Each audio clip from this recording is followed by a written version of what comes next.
Widowed at 68 with nothing but a stack of unpaid bills and a house she could no longer afford, Estelle Bowman had exactly one thing left: a memory. Her father's voice, low and steady, telling her years ago, "If everything falls apart, Essie, go to the orchard first." She'd smiled at that when he said it, thought it was just an old man's sentimentality about land he loved. But when the bank letters started arriving and her own family turned their backs on her, those words were all she had. What Estelle found when she finally listened to her father changed everything. Hidden inside that abandoned orchard was something nobody expected, something that would turn a grieving, debt-buried widow into a woman her family never saw coming. Stay with me until the end, because what happened next is the kind of story that makes you believe life doesn't give up on people, even when people give up on themselves. Before we jump back in, tell us where you're tuning in from, and if this story touches you, make sure you're subscribed, because tomorrow, I've saved something extra special for you. Estelle Bowman had been married to Raymond for 44 years when he died on a Tuesday morning in late October, quietly, in the same bed they'd shared since 1979. The doctors called it a cardiac event. Estelle called it the end of the world. She was 68 years old.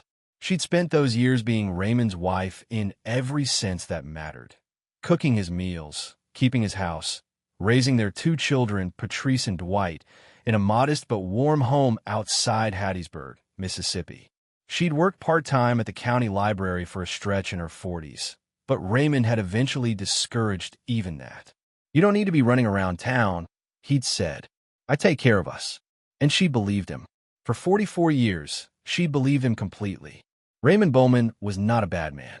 Estelle would say that until her last breath.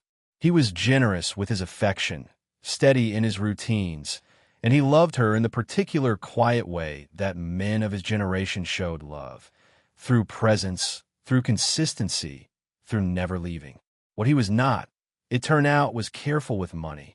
She found out the extent of it 3 weeks after the funeral, when a man from the bank called and asked to speak with the estate executor.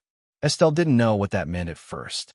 She sat down at the kitchen table, the same table where she'd served Raymond his coffee every morning for 4 decades, and she listened as the man explained, slowly and with practiced patience, that the house carried a second mortgage Raymond had taken out in 2019, that there were 2 personal loans, both in collections, that the credit card balances totaled just over $34,000, that the life insurance policy Raymond had let lapse 2 years prior, the one she'd assumed was still active, had paid out nothing. The kitchen felt very small. She asked the man to repeat the total. He did. She thanked him, hung up, and sat there for a long time without moving. The figure was not enormous by some standards. But to Estelle, who had never managed the household finances, who had trusted Raymond entirely with every bill, every account, every financial decision for 44 years, it was incomprehensible. She didn't have $34,000. She didn't have $3,400.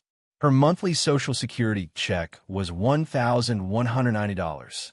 The mortgage payment on the house, the first one, the one she'd known about, was $880. She did the math slowly, on a notepad, the way she used to help Patrice with arithmetic in grade school. After the mortgage, she had $310 left for everything else. Utilities, food, gas, medication. The credit card companies were already calling. The bank had sent a formal notice about the second mortgage.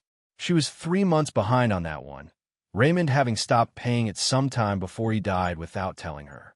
For a week, Estelle didn't tell her children. She went through Raymond's desk drawers, his filing cabinet, the shoebox in the closet where he kept old receipts. She found more. A store credit account she hadn't known about. A promissory note to a man whose name she didn't recognize, handwritten, for $8,000. Medical bills from a specialist Raymond had been seeing in Jackson, appointments he'd apparently been making for 2 years without mentioning them to her. She sat on the closet floor with the shoebox in her lap and thought about what it meant that the man she'd trusted with her entire adult life had been carrying all of this alone, hiding it, probably to protect her, or maybe just because he didn't know how to say it out loud. She couldn't be angry at him. She'd tried and couldn't manage it. But the grief shifted that week, changed shape. It was no longer just the grief of losing Raymond. It was the grief of realizing she'd never fully known the ground she was standing on. She called Patrice first, the way she always did, because Patrice was the organized one, the capable one, married to Conrad Hale, who was a contract attorney in Jackson. Patrice would know what to do. The conversation lasted 40 minutes. Estelle laid out the debts carefully, reading the figures from her notepad. Patrice was quiet for most of it. When she spoke, her voice had that particular flatness that Estelle had learned over the years meant Patrice was managing her emotions by setting them aside entirely. "Mom, this is a lot. I need to talk to Conrad." "I know, sweetheart. I just need to understand my options. I'll call you back tomorrow." Patrice called back 2 days later. Estelle had not slept well in the interim. Dwight called the same evening Patrice did, which told Estelle they'd spoken to each other first. Dwight was gentler about it. He always had been, the softer of her 2 children, the one who still called just to check in. But even Dwight's gentleness had a shape to it that night, a carefulness that told her the conversation had been rehearsed. "Mom, Conrad thinks the house might have to go. With the second mortgage in default and the other debts, it might be the cleanest way to settle everything." Estelle was quiet. "You be okay," Dwight said quickly. "We'd figure something out. Patrice has the spare room." She didn't say what she was thinking, which was that she had lived in her own home for 38 years, and the idea of a spare room in her daughter's house felt less like a solution and more like a folding up of herself into something small enough to store in a corner. Instead, she said, "I need a few days to think." That night, Estelle sat at the kitchen table after dark and let herself cry the way she hadn't allowed herself to since the funeral. Not the quiet, dignified tears she'd managed in front of the children and the neighbors and the women from church. Real crying, the kind that made her chest hurt. For Raymond, for the life she'd thought she understood, for the ground that had dissolved beneath her feet without warning. When it passed, she got up, washed her face, and made herself a cup of chamomile tea. She stood at the kitchen window looking out at the backyard, the same yard where her children had played, where she'd hung laundry on the line every Saturday through the 1990s, and she thought about her father. Amos Treadwell, who had died in 2004 at the age of 81, sharp-minded until the end. A quiet, deliberate man who had farmed a stretch of land in central Mississippi his entire life and believed with complete conviction that the earth gave back what you put into it. She thought about what he'd told her more than once in the last years of his life. The way he'd take her hand and look at her with those steady eyes and say, "Essie, if everything falls apart, go to the orchard first. Everything you need is there." She'd taken it as sentiment, an old farmer's attachment to his land. She'd smiled and squeezed his hand and not thought much of it after the estate was settled and the property passed to her name in a deed she'd filed away and largely forgotten. She hadn't been to the Treadwell property in over 15 years. It sat on 28 acres outside a small town called Pelham, about 2 hours north of Hattiesburg. Old pecan and peach orchard, long since abandoned, the farmhouse on the property in God knows what condition by now. She'd meant to sell it after her father died and had never gotten around to it, Raymond always saying the timing wasn't right, the market wasn't right, they'd get to it eventually. Eventually had become never. She went to the desk where she kept important papers, searched for 20 minutes, and found the deed in a manila folder behind the car insurance documents. She read it twice, her name printed on it clearly. The property was hers, free and clear, the one thing Raymond apparently hadn't borrowed against. Estelle set the deed on the table and looked at it for a long time. She didn't sleep that night, but somewhere around 3 a.m., sitting in Raymond's armchair in the dark living room, she made a decision. She would go to the orchard. She didn't know what she'd find there. She half expected nothing but overgrown trees and a collapsed farmhouse. But her father had told her to go, and right now his voice was the only steady thing she had left. She would go. The next morning, Estelle called Patrice back and told her she wouldn't be taking the spare room. Patrice was quiet for a moment. "Mom, I don't think you're understanding the situation fully." "I understand it fine," Estelle said. "I own land in Pelham. I'm going to go up there and figure out what I'm working with." Another pause. Longer this time. "The Treadwell property?" "Mom, that place has been sitting empty for 15 years. There's nothing up there worth anything." "Maybe, but it's mine, and I'd like to see it for myself before I make any decisions. That evening, Conrad called. Conrad Hale was not an unkind man on the surface. He had good manners, remembered birthdays, and always stood when Estelle entered a room. But there was something behind his eyes when he talked about money that reminded Estelle of a calculator running numbers, efficient, impassive, and completely uninterested in anything that didn't compute cleanly. Estelle, he said, skipping the pleasantries in a way he usually didn't, I've looked at the full picture of Raymond's estate. The liabilities significantly outweigh the assets. The house will almost certainly need to be sold to satisfy the creditors. That's just the reality of where things stand. Understand that, Conrad.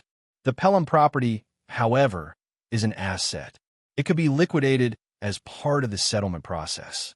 I have a contact at a land acquisition firm that handles rural properties.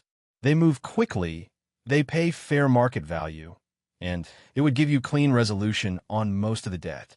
Estelle felt something tighten in her chest. You want me to sell my father's land? I want you to be financially stable. Holding onto a piece of undeveloped rural property while you're drowning in debt isn't sentimental, Estelle. It's impractical. She noticed he dropped the word practical in there like it settled things. Conrad liked words that made disagreements seem foolish. I'm not making any decisions about that property until I've seen it, she said. Conrad's exhale was brief and controlled. Of course, but I'd encourage you not to wait too long. The longer the debt sits, the more complicated this becomes. After she hung up, Estelle sat with the phone in her lap and thought about how quickly a person's life could become someone else's problem to manage. She was 68 years old. She had raised 2 children, buried a husband, and kept a household running for 4 decades. And somehow, inside of 3 weeks, she had become a situation to be resolved. The following Sunday, Patrice and Conrad came for dinner. Estelle cooked, because that was what she did, because the act of feeding people was the one thing that still felt normal. She made Raymond's favorite, a pot roast with carrots and potatoes, and set the table the way she always had. Dwight came too, driving up from Hattiesburg with his wife, Karen. The 6 of them sat around the table and ate, and for the first hour it felt almost ordinary. Then Conrad set down his fork and cleared his throat. I think we should talk about next steps, he said. What followed was less a conversation and more a presentation. Conrad had brought figures.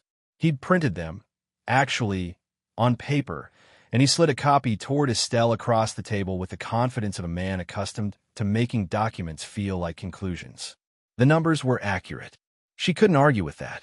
The debts were real, the house's equity insufficient to cover them fully, the monthly shortfall on her Social Security undeniable.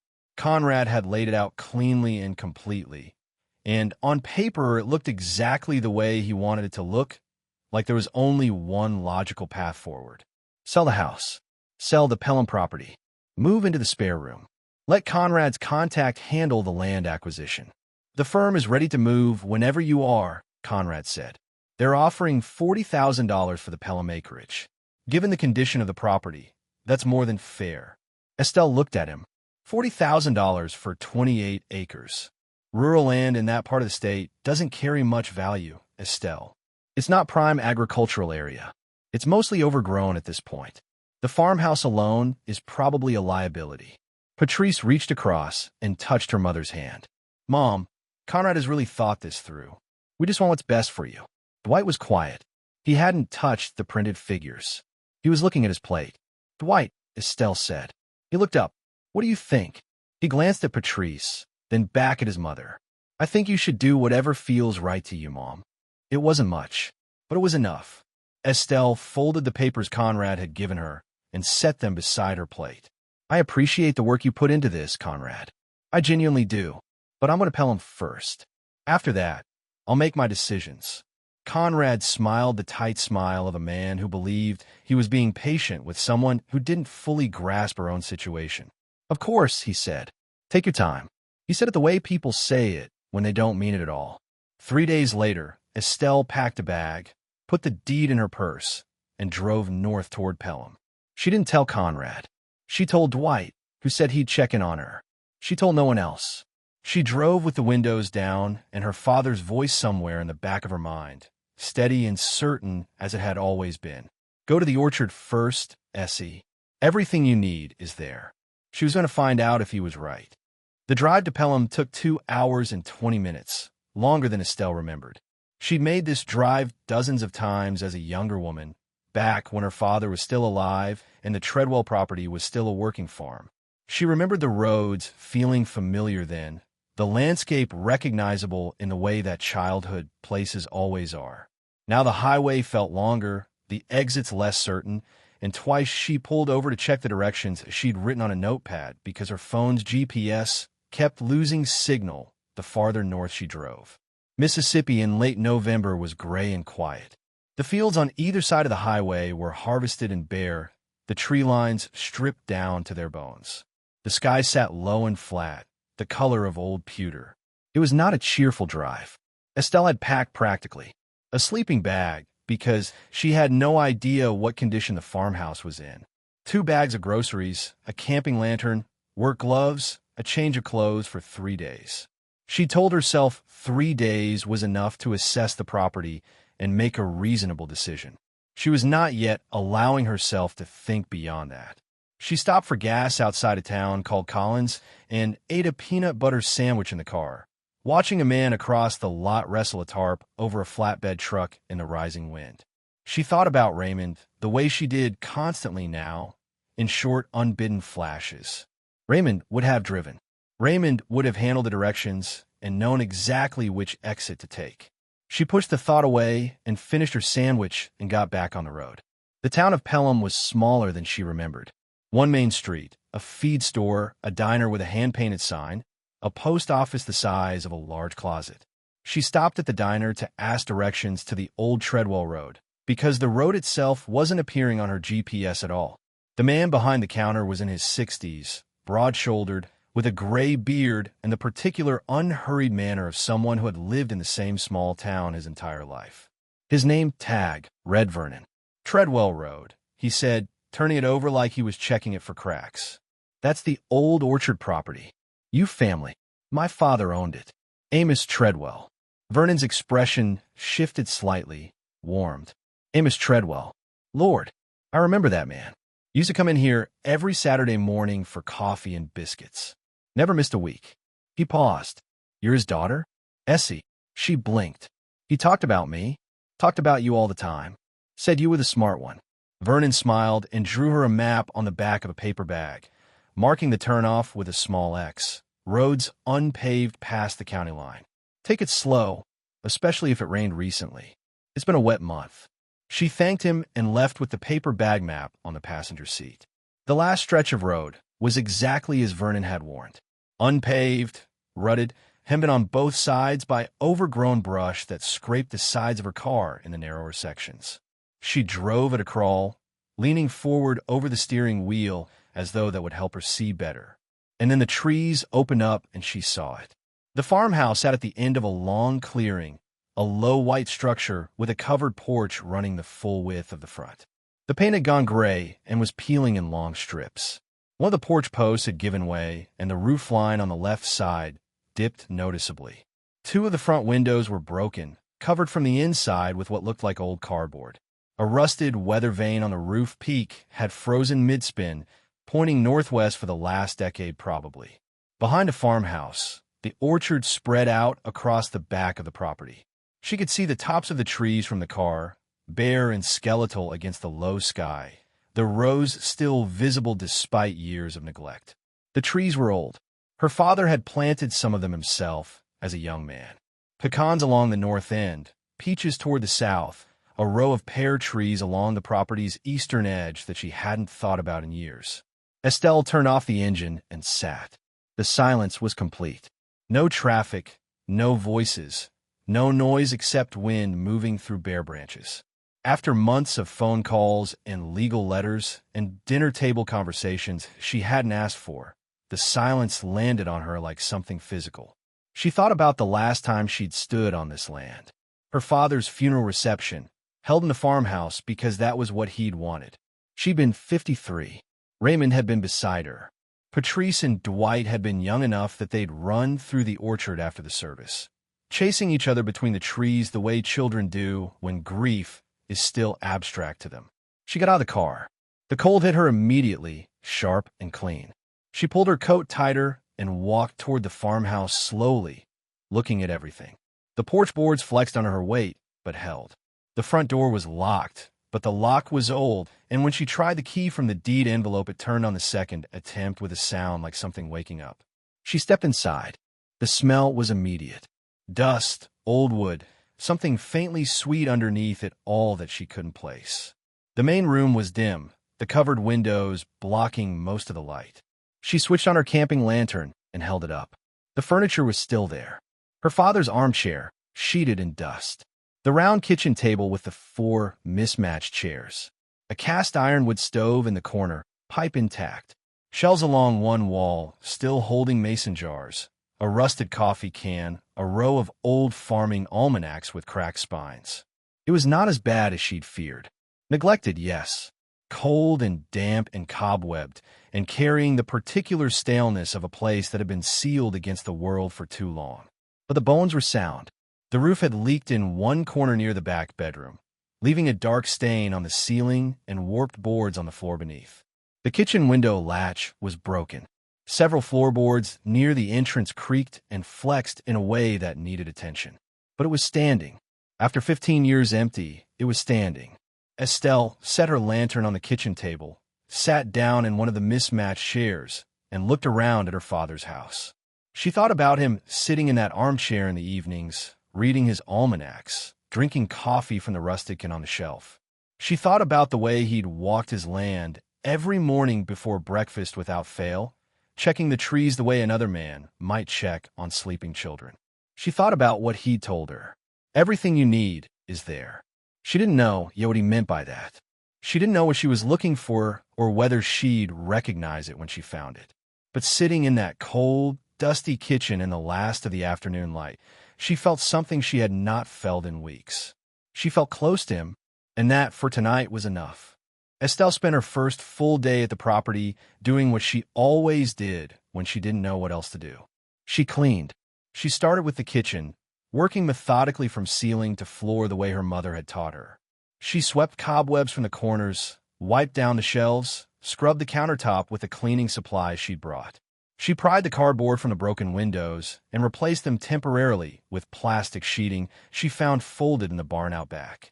The light that came through afterward was gray and thin, but it was real light, and the room felt less like a tomb. The wood stove worked. That was the first genuine relief. She found a cord of old wood stacked under a tarp on the side of the house, dry enough to catch, and by mid-afternoon she had a fire going and the kitchen was almost warm. She sat with a cup of instant coffee she'd made on her camping stove and listened to the wood tick and settle and felt something loosen slightly in her chest. On the second day, she walked the orchard. The trees were in worse shape than she'd hoped, but better than she'd feared. The pecan grove along the north end was overgrown, the ground beneath thick with years of fallen leaves and uncollected nuts, but the trees themselves looked structurally sound. Old and untended, their lower branches wild, and crossing where they should have been pruned, but alive. She could see it in the bark, in the way the wood looked under her thumbnail when she scratched a small test patch. Live trees, dormant for winter, but alive. The peach section toward the south was harder to assess. Several trees had died outright and stood gray and brittle among the living ones. Others had survived, but grown sideways, their shapes twisted from years without guidance. She counted roughly 40 trees that looked salvageable, maybe more. A man her father's age had once told her that a peach tree properly pruned and cared for would produce for 20 years. These had been neither pruned nor cared for in 15, but they were still rooted, still reaching. She walked the eastern edge along the pear row and stopped. Something was wrong with the ground here. Or not wrong, exactly. Different. The soil along a stretch of about 30 feet was darker than the surrounding area, almost black, and the grass growing over it was a shade greener than everything around it, even in November, even with everything dormant. She crouched down and pressed her palm flat against the earth. It was warmer than it should have been. She stood and looked at it for a long moment. Her father had never mentioned anything particular about the eastern edge. The pear trees here were the healthiest on the property, she realized, now that she was looking. Taller, fuller, even bare as they were. She hadn't noticed it walking in, but standing at the end of the row, it was obvious. These trees were feeding on something. She went back to the farmhouse and found an old spade hanging in the barn. She dug where the soil was darkest, starting shallow, just turning the top layer to see what was underneath. The earth came up easily, loose and dark and rich, nothing like the clay-heavy soil in the rest of the orchard. A foot down, she hit moisture. Not standing water, not a flood, just a persistent dampness that shouldn't have been there in a dry November. 2 feet down, the spade hit something solid. She cleared the soil carefully with her hands, brushing it away in layers the way she'd once watched archaeologists do on a television program. What she uncovered was a flat stone, roughly cut, about the size of a serving tray. She worked around the edges and pried it up. Underneath was a narrow shaft lined with older stones, carefully laid. A hand dug well, old enough that the stones had moss on their inner faces. But it wasn't a water well. The shaft was too narrow for that, and too shallow. It was more like a cistern, a collection point. And inside it, wrapped in oilskin cloth that had kept out most of the moisture over what must have been many decades, was a wooden box. Estelle sat back on her heels and looked at it. She was breathing faster than the digging warranted. She lifted the box out carefully. It was heavier than its size suggested. The oilskin had done its job well, the cloth dry underneath the outer layer, and when she unwrapped it, the box itself was intact, the wood dark with age but solid. A simple latch on the front, no lock. She opened it. Inside were papers, folded documents, and a small cloth pouch cinched with a drawstring. She unfolded the top document with hands that were not entirely steady. It was a land survey, dated 1923, drawn by hand in ink that had faded to brown but remained legible. The surveyor had marked the Treadwell property in careful detail. In the eastern section, along precisely the stretch where she'd been standing, he'd written 2 words in a careful cursive hand. Artesian Spring. Estelle read it twice. She set the document on her knee and picked up the next one. A letter, also from the 1920s, addressed to her grandfather, Caleb Treadwell, from an agricultural extension office in Jackson. She read it slowly, lips moving slightly the way she did when she was concentrating hard.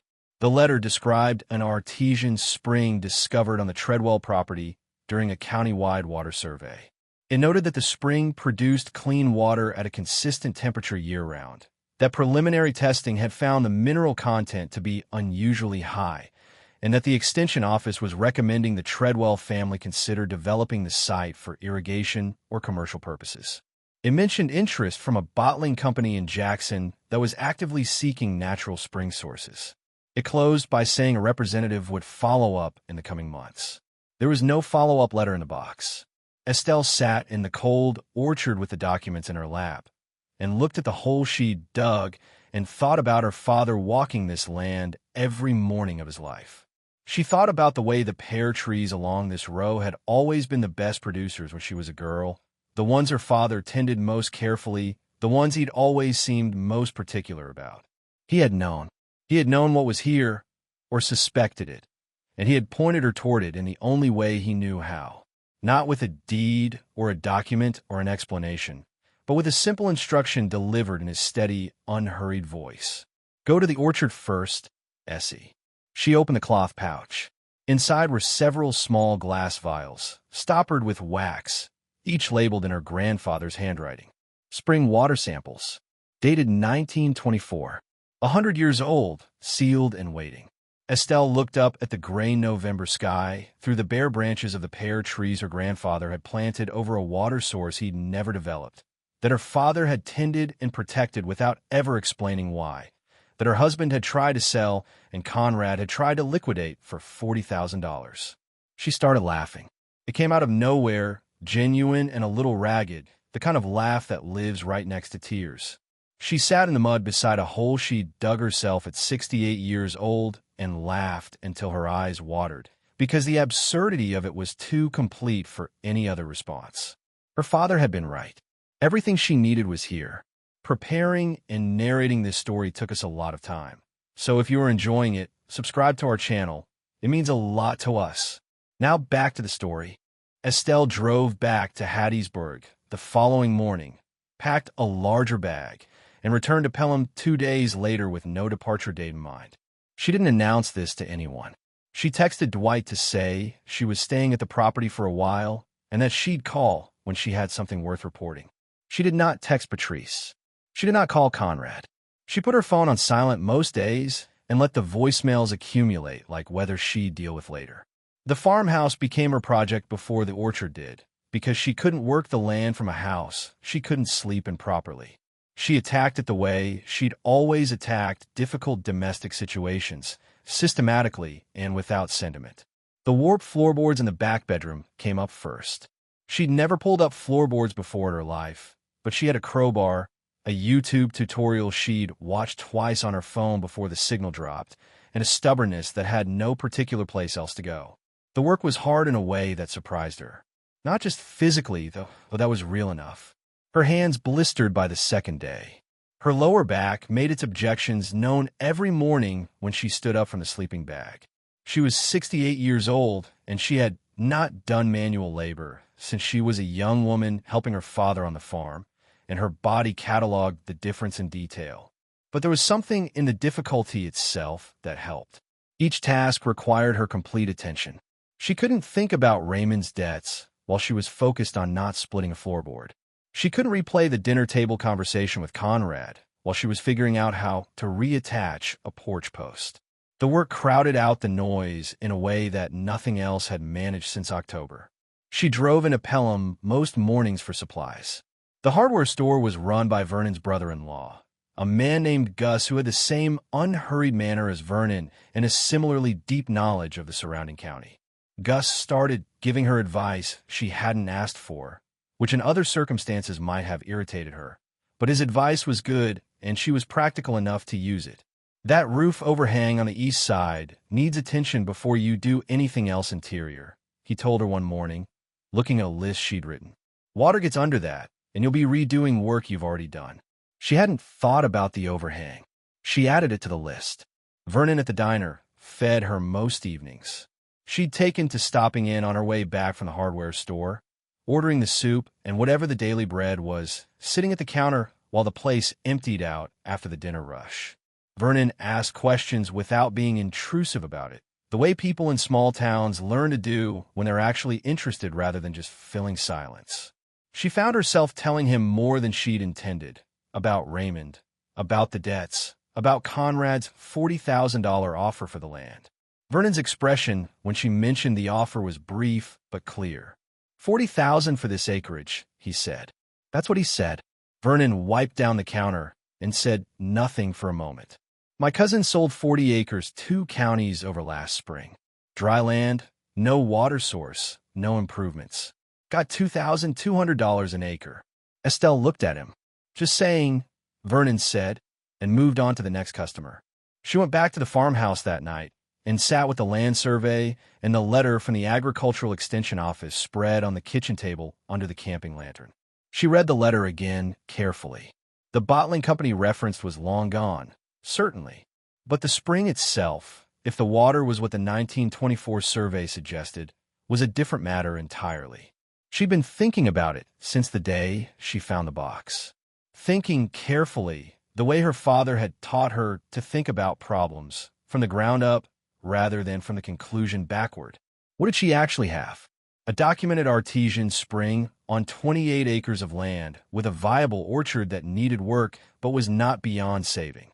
Historical documentation going back 100 years. Water samples she hadn't yet tested, but that had been significant enough in 1924 that a bottling company had come looking. She needed to know what the water was now. Not what it had been in 1924, but what it was today, flowing up through the same source into the same dark soil along the Easter tree line. She drove to Jackson the following week and found a woman named Simone Baxter through the County Agricultural Extension Office, a soil and water specialist in her late 30s who had a practical manner and a directness Estelle appreciated immediately. She explained what she'd found without embellishment. showed Simone photographs she'd taken of the documents, the stone shaft, the dark soil. Simone looked at the photographs for a long time without speaking. "You haven't had the water tested yet," she said finally. "Not yet. That's why I'm here." Simone looked up. "I'd like to come see this myself." They drove to Pelham together the following Saturday. Simone walked the eastern tree line without speaking, crouching periodically to examine the soil, pressing her palm to the ground the same way Estelle had on her first day. She collected samples methodically, labeling each one in a small notebook she kept in her coat pocket. She looked at the stone shaft, examined the original survey document with reading glasses perched on her nose, and read the 1924 extension letter twice. On the drive back to Jackson, Simone was quiet for the first 20 miles. Then she said, "If this tests the way I think it's going to test, you need to be very careful about who you tell and in what order." Estelle glanced at her. "Why?" "Because people have been trying to buy this land from you for less than it's worth," Simone said. "And if the water is what that survey suggests, $40,000 wouldn't cover what's sitting under your east tree line." Estelle drove and said nothing and felt something shift in her chest. Not hope exactly. Something steadier than hope. Certainty, maybe taking its first tentative shape. She thought about Conrad's tight smile across the dinner table. His printed figures. His patience with a woman he decided didn't fully understand her own situation. She gripped the wheel and drove south toward Jackson and said nothing at all. Simone called on a Thursday morning, 3 weeks after collecting her samples. Estelle was on the farmhouse porch replacing a section of railing when the phone rang. She'd learned to do this, replacing railings, setting posts, mixing the small batches of concrete that anchored them. Her hands had stopped blistering 2 weeks ago. The calluses had come in quietly, and she'd noticed them one evening running her thumb across her palm and felt something close to pride. She set down her tools and answered. "The water tested exceptionally well," Simone said, and Estelle could hear the controlled excitement in her voice, the professional restraint wrapped around something that wanted to be louder. High mineral content across the board. Calcium, magnesium, silica levels that are well above average for the region. The pH is nearly perfect, and the flow rate from the source is stronger than I expected given how long the site has been undisturbed. Estelle sat down on the porch steps. "What does that mean practically?" she asked. "It means you have a legitimate artesian mineral spring producing high-quality water on a continuous basis. The mineral profile is comparable to springs that are currently being commercially bottled in 3 other states. It also has characteristics consistent with springs used in therapeutic spa applications." Simone paused. "Estelle, this is not a small thing." She already knew that. She'd known it somewhere in her bones since the afternoon she'd sat in the mud with those documents in her lap. But hearing it confirmed in plain language by someone who tested water for a living made it real in a different way. "What do I do next?" Estelle asked. "You need an environmental attorney to help you establish legal protection for the spring before anyone else gets wind of this. You need to file for formal documentation of the water rights, which in Mississippi are tied to land ownership but need to be explicitly recorded. And you need to start thinking about what you actually want to do with this because there are several directions you could go and they lead to very different places." Estelle thanked her, hung up, and sat on the porch for a long time looking out at the bare orchard trees against the winter sky. She called Dwight that evening. He listened without interrupting, which was his way. When she finished, he was quiet for a moment. "Mom," he said, "are you serious? I wouldn't call you if I wasn't." Another pause. "Does Patrice know?" "No." "Conrad?" "No." She heard him exhale slowly. "Okay," he said. "What do you need?" That was Dwight. Always that question, asked without condition. She needed an attorney who wasn't Conrad. Dwight found her one within the week, a woman in Jackson named Ruth Ashford who specialized in land and water rights, and who came recommended by 2 different people Dwight trusted. Estelle met with Ruth in her office on a gray January morning and laid everything out. The deed, the survey, the extension letter, Simone's test results, Conrad's $40,000 offer. Ruth listened the way good attorneys listen, without expression, taking notes in a small, precise hand. When Estelle finished, Ruth set down her pen and looked at her directly. "The water rights are yours," she said. unambiguously. And the offer you received was insultingly low, which I suspect the person who made it knew. Estelle said nothing. We need to move quickly on the formal documentation, Ruth continued. Once we have that established, you'll be in a position to make real decisions about development. I'd also recommend a formal appraisal of the full property before you speak to anyone else about this. The appraisal came back 6 weeks later. The land, the farmhouse, and the documented artesian spring together were valued at just under $800,000, with a notation that commercial development of the water source could increase that figure substantially. Estelle read the number 3 times. She was sitting at her father's kitchen table, the same table where she'd eaten breakfast as a girl, where she'd sat at his funeral reception watching her children run through the orchard. The camping lantern was gone now, replaced by a proper lamp she'd wired in herself with guidance from a tutorial and a great deal of patience. The floor was sound. The porch was solid. The farmhouse that had been sealed and silent for 15 years smelled like wood smoke and coffee and something that felt improbably like home. She thought about Conrad's printed figures sliding across the dinner table toward her, his careful explanation of her situation, his contact at the land acquisition firm, ready to move quickly. She thought about the word practical and how he'd used it like a door he was closing. In February, a regional agricultural journal ran a short piece about artesian springs in central Mississippi, prompted by Simone, who had written up her findings for a professional publication. The piece didn't name Estelle directly, but it described the Pelham Spring in enough detail that 2 people called Simone within a week asking about the property. One was a wellness resort developer based in Atlanta. The other was a water bottling company out of Nashville. Simone forwarded both inquiries to Estelle with a single line of text attached. Told you to be careful about the order. Estelle forwarded both to Ruth Ashford and went back to pruning peach trees, which she'd been learning from a retired orchardist named Pete, who lived 4 miles up the road and had taken an interest in seeing the Treadwell orchard properly restored. Pete was 74 and had been pruning fruit trees for 50 years, and he taught the way her father had taught, by doing and letting her watch and then stepping back and letting her try. She was getting good at it. Her hands knew the angle now, the place on a branch where the cut should go to direct the tree's energy upward and outward rather than letting it tangle back on itself. There was a satisfaction in it that she hadn't expected, something in the precision of the work, the way a good cut now meant better fruit 2 seasons from now. You had to think ahead. You had to be patient. You had to trust that what you did today would matter, even if you couldn't see the result yet. She worked her way down the row and thought about nothing but the trees. Conrad found out on a Wednesday. Estelle didn't know exactly how.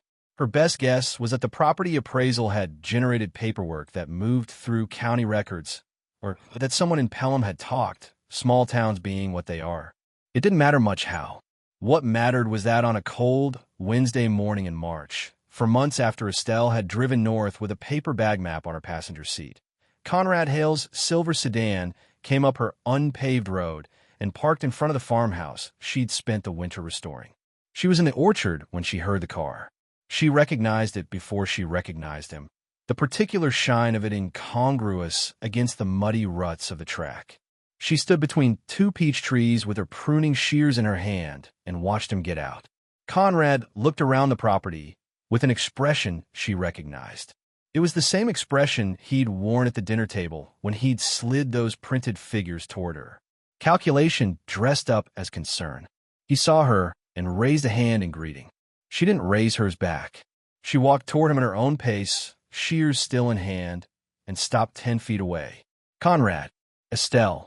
He looked at her for a moment, and she could see him registering the changes, the work clothes, the calloused hands, the way she was standing. You look well. What are you here for? He smiled, the patient smile. Can we go inside? It's cold. We can talk here. A brief pause. He adjusted. Patrice is worried about you. We both are. You've been up here for months without really keeping anyone in the loop about what's happening. I've spoken to Dwight regularly. Dwight isn't the one who's been managing the legal side of Raymond's estate. No, Estelle said. You have been, which is why I retained my own attorney. Something shifted in his face. Not anger, not yet. More like the recalibration of a man who'd walked into a room expecting furniture to be in one place and found it somewhere else entirely. "Ruth Ashford," he said. "That's right. Estelle, I'm not the enemy here. I've been trying to help your family navigate a genuinely difficult financial situation. You offer me $40,000 for this property, based on fair market assessment of rural, undeveloped land, which is what this appeared to be. You're an attorney, Conrad.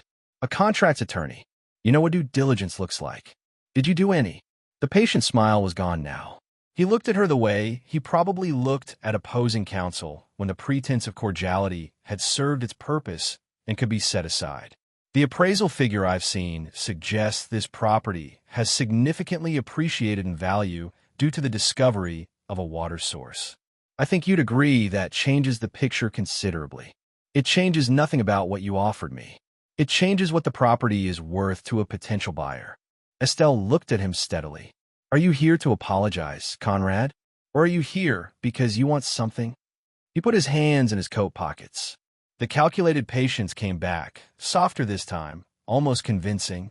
"Patrice has an interest in this property. As a family member, as someone who stood to inherit alongside you from Raymond's estate, there's a reasonable argument that the Pelham land should be considered a shared family asset." There it was. Estelle had thought about this moment since Simone had first told her to be careful about the order. She'd thought about what she would feel when it came, whether it would be anger or hurt or the particular exhaustion of a woman who'd spent too many years managing other people's disappointment in her. She felt none of those things. She felt clear. "The deed to this property is in my name," she said. "It was in my name before Raymond died. It came from my father's estate. It has no connection to Raymond's debts or his assets or anything Conrad Hale has spent the last 4 months administering. Patrice is your daughter. She is, and I love her. But she sat at my dinner table while you told me to sell this land for $40,000 and move into your spare room. She didn't object. She touched my hand and told me you'd thought it through." Estelle paused. She was not thinking about my interests, Conrad. She was thinking about simplicity. Conrad's jaw tightened. "That's not fair." "Maybe not, but it's true." He tried 2 more approaches after that. The first was legal, suggesting that Ruth Ashford might have advised her incorrectly about the property's standing relative to Raymond's estate. The second was personal, telling her that Patrice had been crying, that the family felt shut out, that all anyone wanted was to know she was okay. Estelle listened to both without interrupting. When he finished, she said, "Tell Patrice she's welcome to visit whenever she wants. My door is open to her. But this property is mine. The water rights are mine. The decisions about what happens here are mine. That's not going to change regardless of what argument you bring up that road next time." Conrad looked at her for a long moment. The calculation was still there, but something else had entered it. Something she hadn't seen on his face before. He wasn't sure he could win this. Good, she thought. Let him be unsure. "I'll see myself out," he said. She watched his silver sedan reverse carefully down the rutted track, taking its time, too proud to rush. She watched until it reached the county road and turned south toward Jackson and disappeared.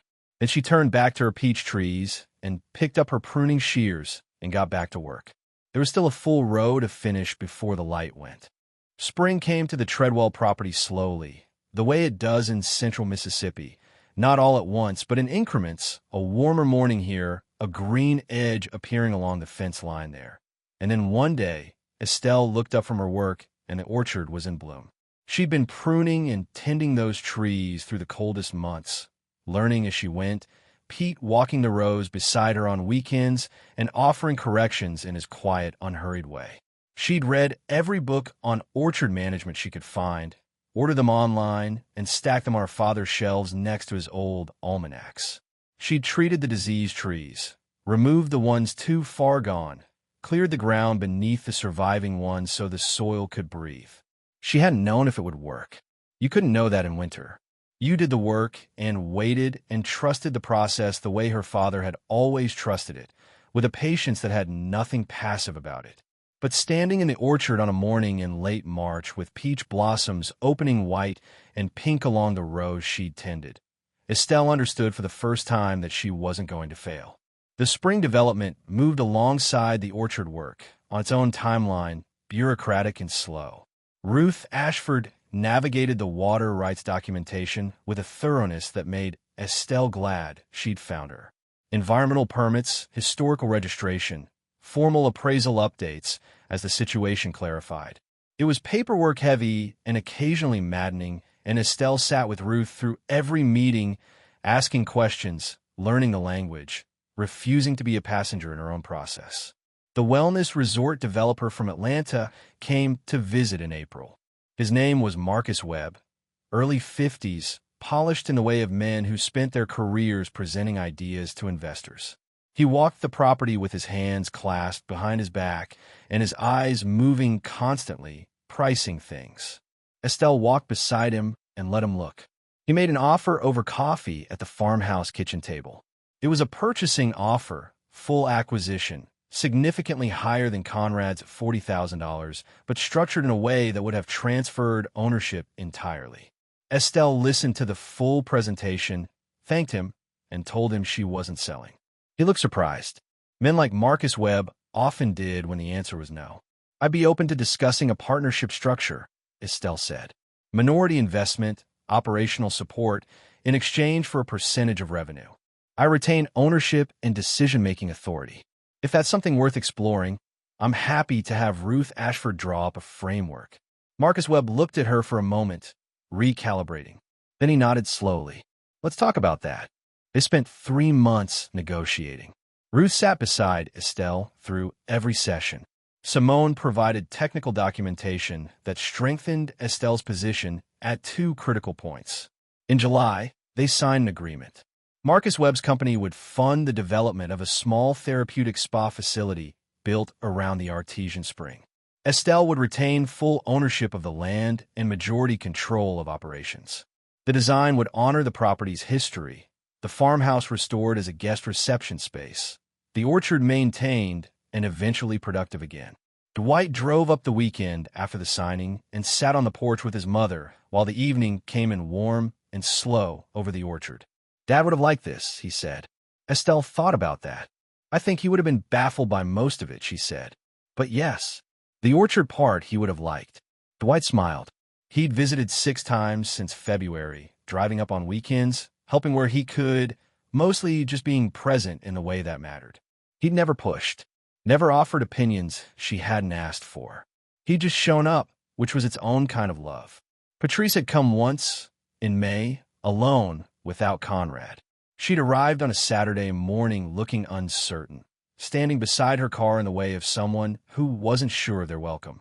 Estelle had walked out to meet her and hugged her without saying anything about the dinner table or the spare room or the printed figures. Patrice had cried, briefly and with the same controlled efficiency she brought to everything. They'd walked the orchard together, and Estelle had shown her the spring and the stone shaft and the document from the cedar box. Patrice had held the 1924 extension letter carefully, reading it twice. "Granddaddy knew," she said quietly. "He knew something," Estelle said, "enough to hold on to it. They didn't talk about Conrad that day. There would be time for those conversations eventually, or there wouldn't, and either way, Estelle wasn't going to force it. What she knew was that her daughter had driven 2 hours to stand in an orchard and hold a piece of their family's history, and that was enough to start with. The spa facility opened the following spring, 14 months after Estelle had first turned onto the unpaved road with a paper bag map on her passenger seat. She called it Treadwell Springs, which felt right, her father's name on the land her father had loved, the thing he'd protected quietly for decades finally given its proper shape. The opening was small, intentional. 3 treatment rooms in a new structure built to complement the farmhouse rather than overshadow it. The water, tested and certified and flowing as steadily as it had in 1924, was the foundation of every treatment offered. Local women from Pelham staffed it. Vernon from the diner catered the opening event and stood in the orchard afterward looking genuinely moved, which made Estelle laugh. A writer from a regional magazine came and spent a day on the property. The piece she wrote ran 2 months later under the title, "The Orchard Always Knew." It told Estelle's story plainly: the debts, the pressure to sell, the drive north on a November morning with nothing but a memory and a deed. It included a photograph of Estelle standing in the peach orchard in work clothes, the farmhouse visible behind her, the tree line of the spring site in the distance. Letters came after that. Dozens of them, then more. Women who'd lost husbands and been told to make themselves small. Women who'd been handed nothing and made something from it anyway. Women who were 65 or 70 or 75 and had been treating those numbers like sentences. Estelle read every letter. She answered as many as she could.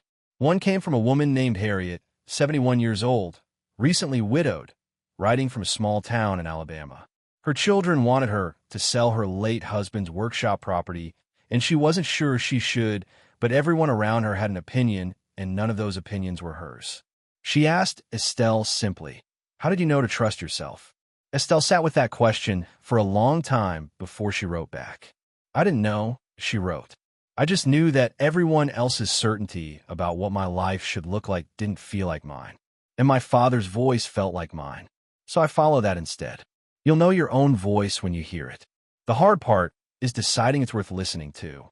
She sent the letter and went out to the orchard and walked the eastern tree line where the pear trees stood tallest, the ones that had been feeding on that water for 100 years without anyone fully understanding why they thrived. She pressed her palm to the dark soil the way she had on the first day, feeling the faint warmth beneath her hand, the spring doing what it had always done, quietly and without acknowledgement, giving everything it had to what grew above it. Her father had done the same, given everything to what grew above him, tended it without explanation, trusted that one day it would matter. On her 70th birthday, Dwight and Patrice came together, which was its own quiet landmark. They ate dinner at the farmhouse kitchen table, the same table with the mismatched chairs, and afterward they sat on the porch Estelle had rebuilt with her own hands and watched the stars come out over the orchard. She was 70 years old. She owned land her grandfather had surveyed and her father had loved, and she had nearly given away for $40,000. She ran a business she'd built from a box of 100-year-old documents and a spade and a stubbornness that had nowhere else to go. She employed 9 people from the surrounding community.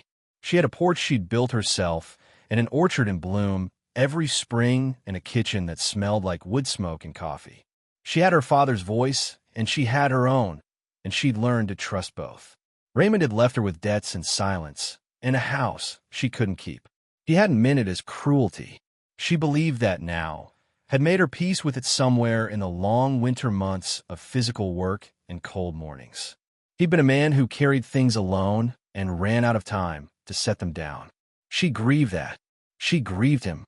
But she'd also stopped waiting to feel grateful for the life she'd had before and started feeling grateful for the one she was living now.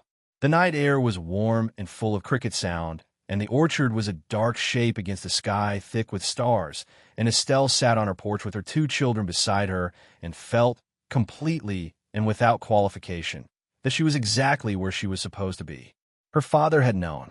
He'd always known. She raised her coffee cup toward the orchard, toward the eastern tree line where the water moved up through dark soil in the dark, toward the memory of a quiet man who'd walked his land every morning and believed it would give back what you put into it. It had.